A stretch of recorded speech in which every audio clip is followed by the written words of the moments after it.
nuestra historia. Duendes de ayer cruzando el tiempo y nos desvelan los sentimientos. Puna y quebradas hoy, valles y yungas yo llevo en el corazón mi mundo. La ira, ira, ira, la ira, ira, ira, igual que el alma, Jujuy profundo.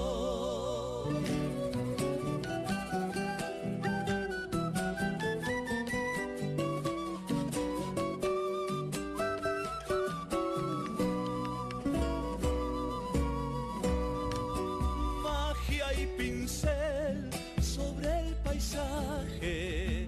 Muy buenas noches, bienvenidos a este Jujuy Profundo. Le voy a pedir a Cody primero hacer un paneíto para que vean la diferencia que hay entre un loro inglés y los gauchos matreros. No. Esto lo va a pagar No, caro. ¿Qué les pasa a ustedes? Nada. 23 de agosto. Y el 23 de agosto. Y Un, yo- un y- homenaje a la fecha. Y yo me vengo vestido De a la usanza de qué, de un... No, usted está de atleta. Es lo que terminó en Brasil, usted se vino así. Ah, sí, con Claro. Usain Bolt. Así es. Sí. Usted es el hombre más rápido que tiene acá Jujuy. Y hay algunos que son más rápidos que Usain Bolt todavía, ¿no? Para pagar. No, para chorear. Va, perdón. Bueno, después le cuento. Bueno. Bueno, ahora sí, Cody. Quiero dejar este concepto, este juicio de valor en relación al periodismo del interior y el periodismo de Buenos Aires. Hay mucha gente que se confunde y creen que por trabajar en un medio importante, que es la única diferencia que hay entre un periodista del interior y un periodista de Buenos Aires, lo que dice el que vive en la capital federal es palabra santa y no es así. A propósito de esto y en un tema que yo he abordado durante muchos años, los Juegos Olímpicos.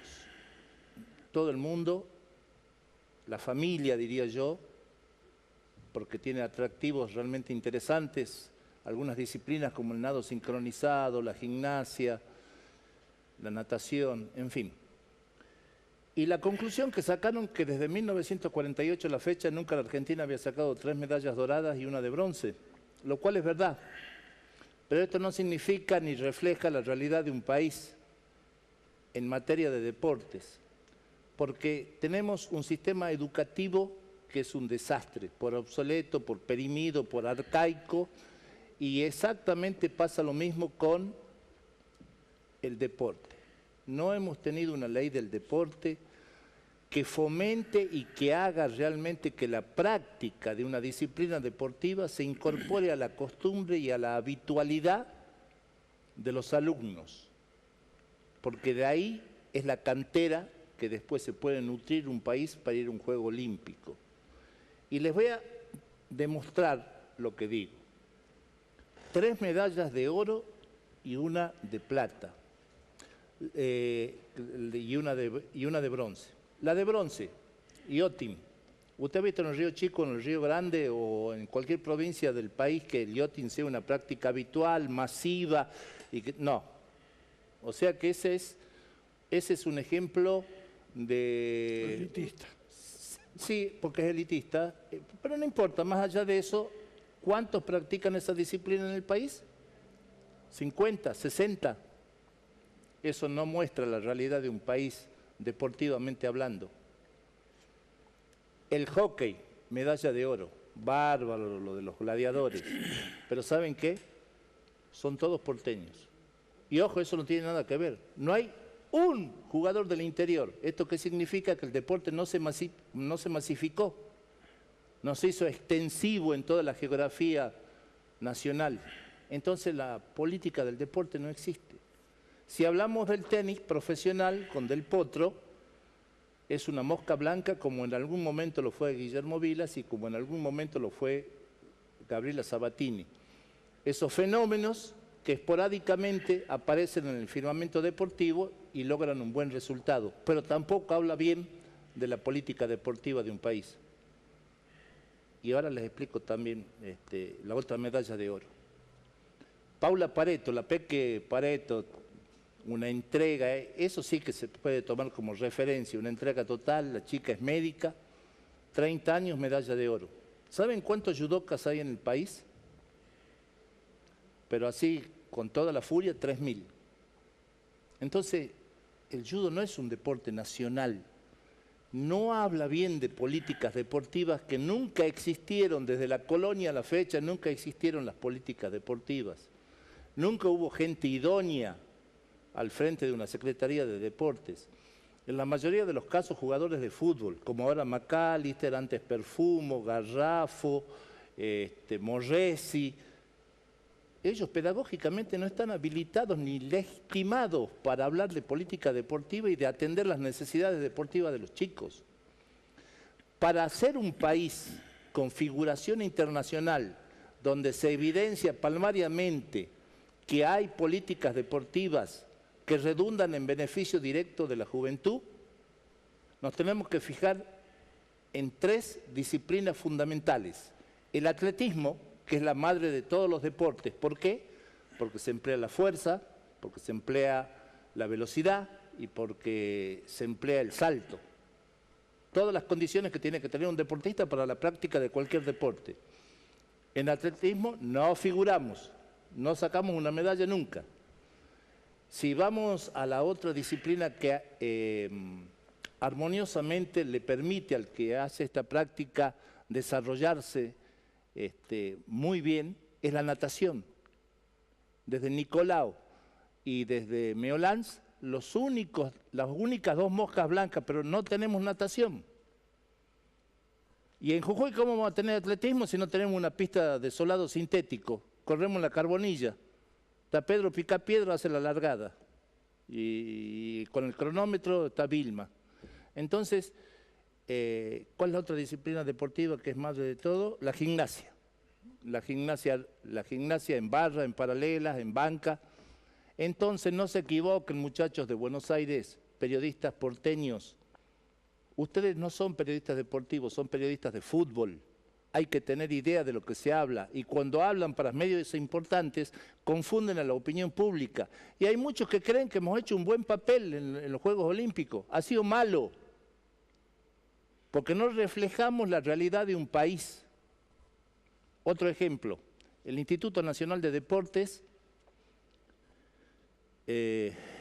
enseña y se han recibido 1.500 entrenadores nacionales en el país. ¿Saben cuántos atletas hay en el país? 1.500. En condiciones de competir. Es decir, que hay un entrenador nacional por un deportista, cuando tendría que ser la proporción, un entrenador nacional por lo menos para 100 deportistas. El profesor de educación física en la escuela primaria, que es donde se detectan los valores, la educación física no existe. Las currículas de educación física son un recreo largo, no se le da bolilla. Y el deporte es el vallado insalvable, muchos dicen esto, para las adicciones, para contrarrestar las adicciones. Por eso la importancia del deporte. Y en la secundaria pasa exactamente lo mismo. Entonces, ¿qué falla el sistema? Y nadie se ocupa de reformar el sistema. Ahora sí, por ahí en el Congreso, los diputados, algún diputado iluminado trata que se declare Día Nacional del Gaucho Perdido en la Pampa, por ejemplo. Son cosas que nos pasan a los argentinos. Y esta advertencia o este juicio de valor que yo hago es para que usted no tome y crea que todo lo de Buenos Aires es infalible. No. Por eso le estoy dando este ejemplo. Ese es un tema. El segundo tema, que me da pie para otro. Milagro Sala sigue presa por corrupción, pero fue distinguida por una universidad. La líder de la organización Tupac Amaru, Milagro Sala, fue distinguida por la Facultad de Filosofía y Humanidades de la Universidad Nacional de Córdoba en reconocimiento a su vasta obra social junto a los sectores más humildes y relegados del norte argentino. La verdad, Rodolfo Techi, te perdono todo, porque la Facultad de Humanidades de Córdoba te ha ganado. el despropósito, el desatino, el dislate, que esto es una locura. El fiscal Mariano Miranda ha mandado una nota de repudio a la Universidad de Filosofía de Córdoba, mandando todos los antecedentes y toda la causa. ¿Cómo se puede incurrir en este error? ¿Cómo a 1000 kilómetros de distancia de Jujuy, sin conocer absolutamente nada, este premio absolutamente inmerecido?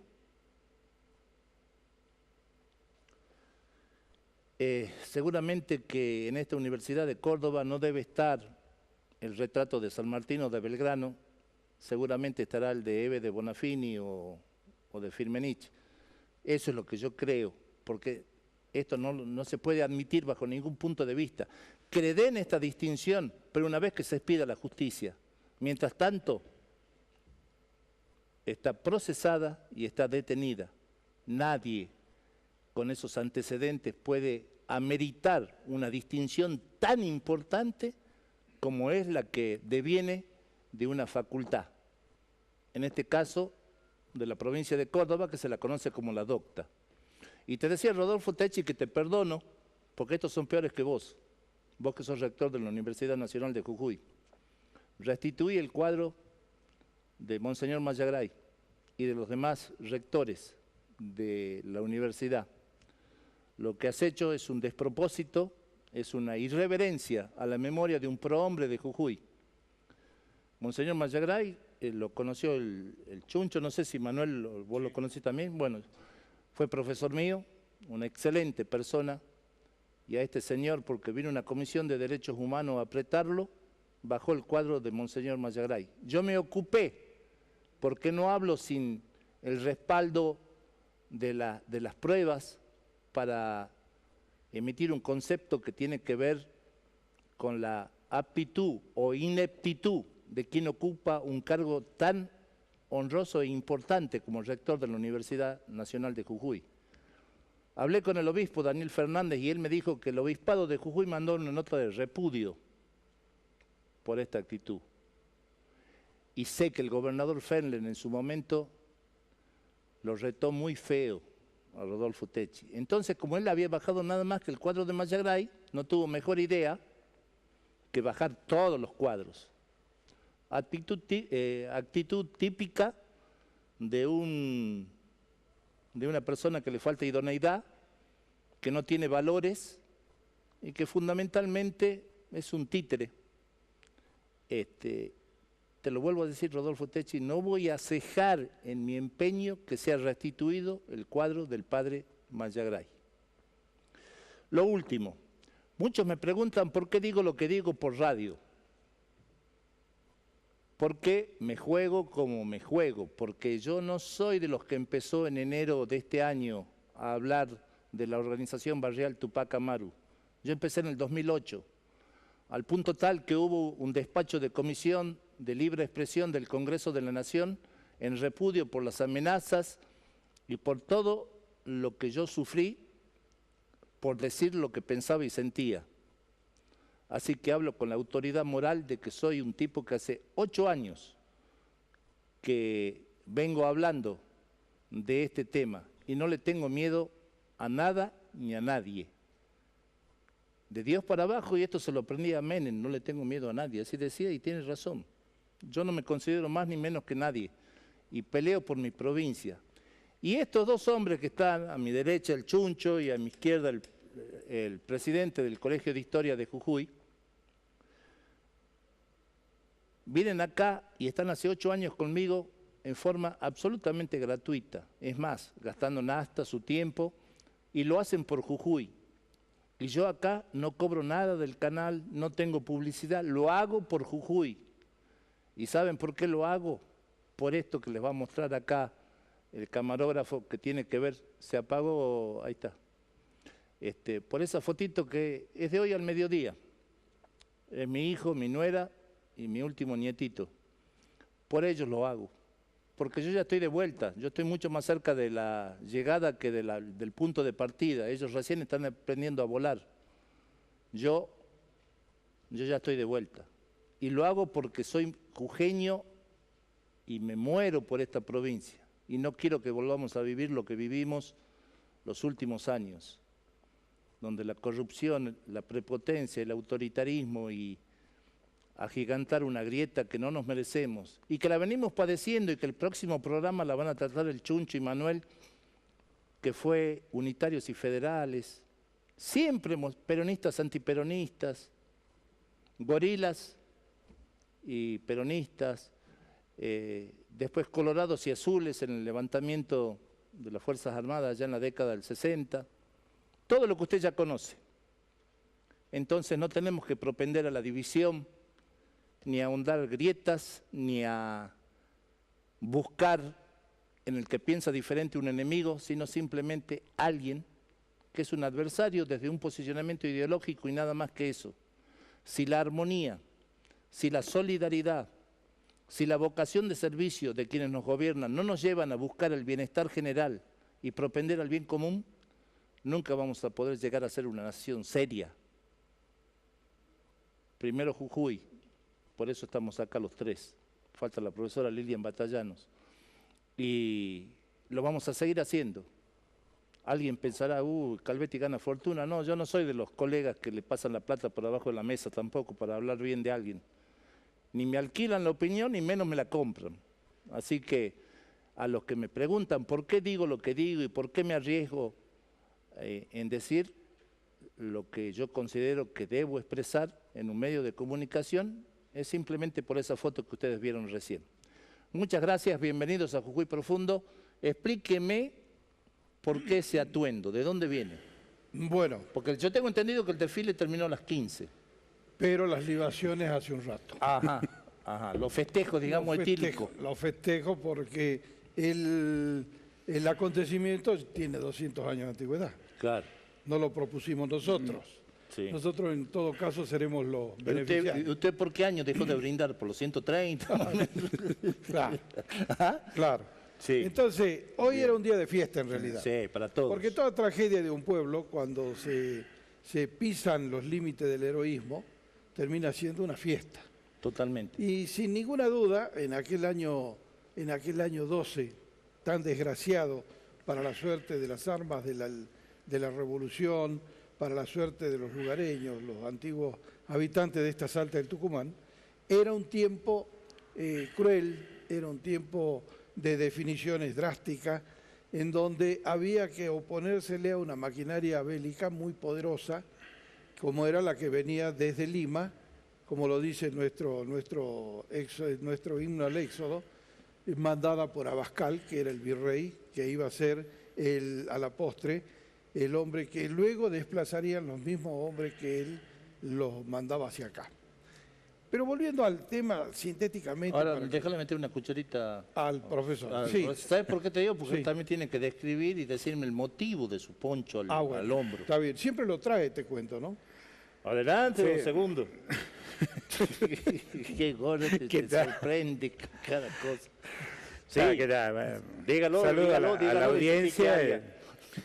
No, fundamentalmente, o sea, yo no tengo la suerte como el Chuncho de ser gaucho. Tengo un gran respeto por la figura del gaucho y que son, bueno, los forjadores de todas estas luchas de la independencia junto con todo el pueblo. En esa época no todos le decían gaucho, eran muchos paisanos, los originarios. Porque el gaucho es más del sur, ¿no? No, acá Sí. existieron los gauchos de siempre. Lo que pasa es que son dos concepciones distintas. Acá, en general, el hombre estaba más pegado a la tierra, trabajando siempre bajo la tutela de un patrón y en las tareas del laboreo o de la cría de ganado. Dio la coincidencia de que en el periodo en que la patria lo requirió a través de los ejércitos, a través de las formaciones de partida, el hombre que se plegó a esto fue ese hombre campesino, que normalmente lo hizo Ahora, bajo el mando de su propio patrón. ¿por qué la descripción del Martín Fierro cuando habla de gauchos vagos, pendencieros y mal entretenidos? Bueno, el Martín Fierro ya es una cosa muy posterior. No te olvides que la primera edición del Martín Fierro sale por allá de 1862. Y es más un alegato político contra una política cruel de exterminio del habitante de La Pampa por parte de las autoridades nacionales, que era la oligarquía de aquel entonces en el puerto, que en síntesis del tiempo necesario en que iba a ocurrir todo esto. El gaucho que describe José Hernández es Martín Fierro, que es un gaucho de ficción. Acá hubieron gauchos de carne y hueso. Y con esos huesos, y a través de su actividad en la Guerra de Independencia, jalonaron probablemente la patria. Ahora, ¿cómo somos los argentinos, no? Porque Sarmiento decía que el gaucho, para lo único que servía era para abono de la tierra. Bueno, es la opinión de Sarmiento es una opinión que hay que tomarla muy con pinza. Claro, Sarmiento pertenecía a la línea dura en ese momento del liberalismo. Entonces la visión de Sarmiento era darle al gaucho dos opciones. O se educaba y se convertía para lo que él en ese momento, que venía de los Estados Unidos, era el farmer, era el agricultor, el que traía el progreso, o se convertía en eso, o si no directamente había que eliminarlo, porque era un elemento de desorden, era un elemento que no cumplía con las normas, con las reglas. Disociador. Entonces, precisamente, causaba conflicto social. Es inevitable hacer una mención a Juanita Stevens, Bueno, una de las maestras norteamericanas que trae Sarmiento. Lo que pasa es que Sarmiento tuvo la oportunidad, a través del gobierno de Portal en Chile y a través del gobierno en Argentina, no recuerdo bien, creo que fue bueno, me voy a acordar ahora. Sí, no. Viajó por el mundo. Viajó por el mundo claro, investigando los sistemas educativos. Y en Estados Unidos estuvo con este educador muy importante, que es el que en Estados Unidos pone en funcionamiento el sistema lancasteriano. Claro. De educar maestras para que a su vez esas maestras repiquen el conocimiento en los alumnos. Él trajo maestras de los Estados Unidos que eran maestras de otra confesión religiosa, anglicanas, protestantes, a un pueblo ultracatólico. Entonces todo eso fue una aventura. Un choque. No, fue una aventura muy, muy grande, que le salió bien claro a Sarmiento, ¿no? Porque en síntesis yo creo, Sarmiento en principio no es santo de mi devoción, pero convengamos Mío que tampoco. Sarmiento, ¿Cuánto tiempo estuvo Juanita Stevens en Jujuy? según dice, bueno, creo que murió acá, si no, ¿no? sí. Y debe haber estado fácilmente en los últimos 30 años de su vida, seguro. Seguro. Sí, sí. Y sí, si sí. murió acá, Porque vino muy joven. ¿Dónde se estará recluyó enterrada, en no? un convento. ¿Se recluyó en dónde? ¿En el Buen Pastor? No recuerdo en este momento, no lo tengo presente, pero sí. Debe Me haber, está sido, diciendo, sí. debe haber sido el Buen Pastor o no. Sí, con las monjas del Buen Pastor. Bien, Isabel La dice que sí chica acá. sabe, porque aparte Son docentes. sí, son maestras egresadas de la escuela normal, así que... Ahí está, ¿eh? Claro. Bueno, viene bien anticipar que va a estar Angélica Simón con su hermana, sus hijos, sobrinos, yernos, todo ha traído, hasta ha venido mi suegra. Pobre mujer. Bueno, y aprovechemos también No para sabía decir si que más tirarse adelante del- vamos a hablar de la generación del 80, que Sí, es donde el están próximo todos programa estos vamos a hablar temas. de la generación del 80. Bueno, pero como estamos debiendo 24 de septiembre y 20 de febrero, que es decir, Tucumán y Salta, en cuanto a batallas, yo los voy a escuchar atentamente. Iremos en el otro A ver, bloque. ya le digo. Sí, tenemos que ir. Hacemos un corte, mi estimado Cody. ¿Quién tuviera ese pelo blanco como Cody? Por Dios y la Virgen. Capo en Palpalay. Hay que estirar, hay que estirar. Bien. Bueno. Bueno, entonces... ¿Y qué tal hoy, caro, che, la Asociación Gaucha? No, ¿No? no, porque un día como hoy se come... Bueno, pues ya está, dice que sí. No me alcanzamos, Esa es la magia de la televisión. Era abierta. más de la televisión. no alcanzamos a cobrar la entrada, que ya... Claro, pues. Bueno, vamos al corte, vamos al corte.